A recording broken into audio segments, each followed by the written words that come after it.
Friends, welcome to study vibe science paper first series में आज का हमारा टॉपिक है एज ऑफ फॉसिल्स। आज के इस वीडियो में हम पहले बात करेंगे कि जीवाश्मों की आयु का निर्धारण कैसे किया जाता है। तो एनसीईआरटी में जीवाश्मों की आयु के लिए दो मेथड्स बताए गए हैं। पहला है रिलेटिव मेथड और सेकंड है कार्बन डेटिंग पद्धति। तो चलिए रिलेटिव मेथड को डिस्कस करते हैं। If we dig into the earth, the fossil we find closer to surface are recent than the fossil in deeper layer। यानी कि धरती की खुदाई के समय वे जीवाश्म जो हमें पहले प्राप्त होंगे उन्हें हम रीसेंट यानी नवीनतम, और वे जीवाश्म जो हमें धरती के अंदर बहुत ही गहरी लेयर्स में दबे हुए प्राप्त होंगे उन्हें हम पुरातन या प्राचीनतम जीवाश्म कहेंगे। अब नेक्स्ट है कार्बन डेटिंग पद्धति। यहाँ मैं क्लियर कर देती हूँ कि carbon dating one of the most popular method है जो कि जीवाश्म की आयु निर्धारण करने के लिए यूज़ किया जाता है। इसके अनुसार क्या किया जाता है कि किसी भी जीवाश्म की एज को पता लगाने के लिए कार्बन के विभिन्न समस्थानिकों का उपयोग किया जाता है।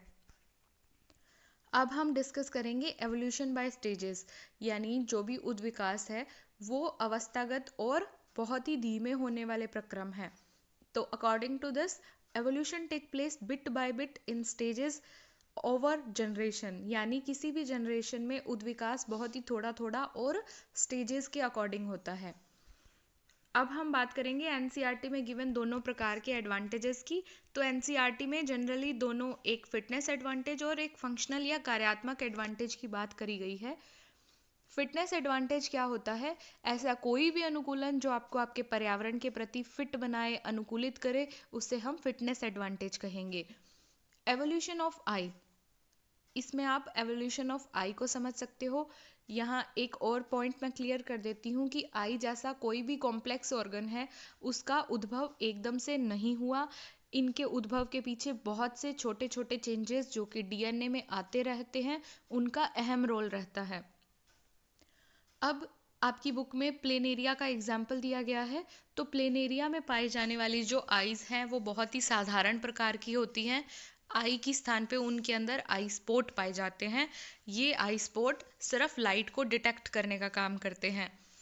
नेक्स्ट है इंसेक्ट। इंसेक्ट के अंदर कंपाउंड या संयुक्त आइज पाई जाती हैं जो कि उनको वाइड व्यू प्रोवाइड करती हैं। अब नेक्स्ट बात है ह्यूमंस की। तो ह्यूमंस के अंदर बाइनोक्यूलर आइज देखी जाती हैं। अब हम बात करेंगे फंक्शनल या कार्यात्मक एडवांटेज की। तो कार्यात्मक एडवांटेज क्या है?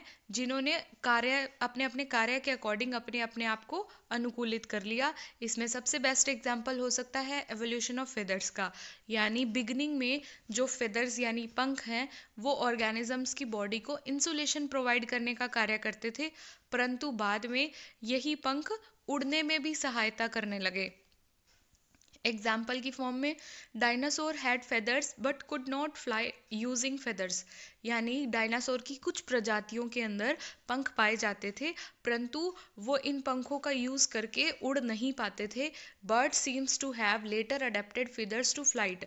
बाद में बर्ड्स में फंक्शनल एडवांटेज की फॉर्म में या फंक्शनल एडवांटेज हुआ जिसकी वजह से ये फेदर उनकी फ्लाइट में सहाय हुए। अब एनसीईआरटी में एक और बहुत इंपॉर्टेंट लाइन गिवन है जो कि है very dissimilar looking structure evolve from a common ancestor, यानी बहुत अलग अलग दिखने वाले जीव भी एक कॉमन एंसेस्टर यानी कॉमन पूर्वज से विकसित हो सकते हैं। जैसे कि एग्जाम्पल के फॉर्म में आप समझ सकते हो वाइल्ड कैबेज, यानी जो जंगली गोभी है उसके अंदर हम कुछ एडवांसमेंट या कुछ चेंजमेंट करके कैबेज, कॉलीफ्लावर, कोलरबी और केल जैसी लीफी वेजिटेबल्स को भी उगा सकते हैं। इस तरह से एक वैरायटी से या एक कॉमन एंसेस्टर से अलग अलग वैरायटीज अपने फायदे के अकॉर्डिंग उगाने को हम आर्टिफिशियल सिलेक्शन कहते हैं। आर्टिफिशियल सिलेक्शन के बारे में एक और इम्पॉर्टेंट बात है that comparing the DNA of different species give direct estimate of DNA changes, यानी अगर हम खोलरबी और केल के डीएनए को कंपेयर करके देखें वाइल्ड कैबेज के साथ तो हमें पता चलेगा कि वाइल्ड कैबेज के डीएनए में कितने कितने चेंजमेंट्स आए या क्या क्या एडवांसमेंट आई जिसकी वजह से खोलरबी और केल का विकास हुआ। इसी से हमें एवोल्यूशनरी रिलेशंस का भी पता चलता है। अब है molecular phylogeny. This is based on the idea of organisms that are distantly related will accumulate a greater number of difference in their DNA। यानी दूर के जो रिश्तेदार हैं या फिर दूर से संबंधित जो स्पीसीज हैं उनके अंदर जो डिफरेंसेस हैं डीएनए के वो बहुत ही ज़्यादा होंगे।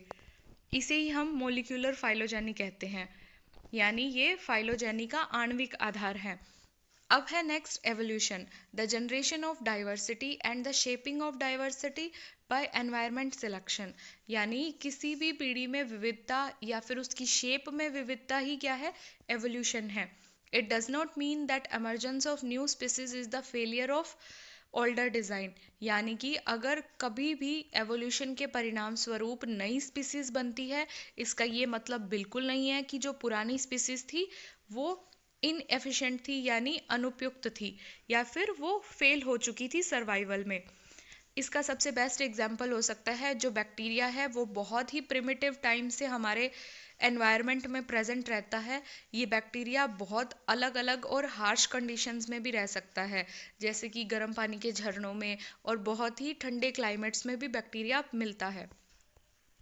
अब हम लास्ट का टॉपिक जो कि है ह्यूमन एवोल्यूशन, इसको डिस्कस करेंगे। That all humans are single species homo sapiens. यानी हम सभी ह्यूमंस क्या हैं, होमोसेपियंस हैं, एक ही प्रकार की जाति हैं। We all from Africa. Human का उद्भव के जो फुटप्रिंट्स या अवशेष जो हैं वो सबसे पहले अफ्रीका में मिले हैं। तो इससे अंदाज़ा लगाया जा सकता है कि हम सब कहाँ से आए हैं, अफ्रीका से। Some of our ancestor left Africa while other stayed on.